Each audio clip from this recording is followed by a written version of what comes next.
Hello everybody, welcome back to my YouTube channel. So guys, in this video I'm gonna be showing you how to create water eject shortcut, or how can you eject water from your iPhone. So guys, let's get started without wasting any time.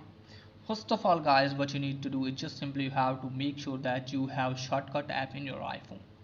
Once you have done this guys, after that you have to open any browser in your phone, like I'm opening Safari here.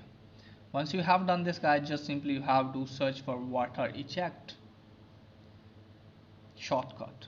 So from here guys, you have to tap on first link, and after that you have to wait some seconds.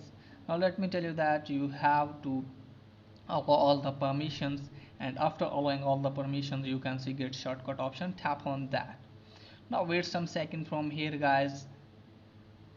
So it's loading from here, you have to tap on add shortcut, and it's done from here guys. Now close this page. Now after that you have to tap on shortcut app, and now you can see here is the water eject. Tap on that. Now you can see here guys, is showing here start. So from here you have to tap on start. Let me show you here guys. Select intensity level, you have to tap on third, and if you have any water in your phone then it will be ejected. So that's pretty much for today's video. If it was just helpful, please like and subscribe my channel. Thanks for watching.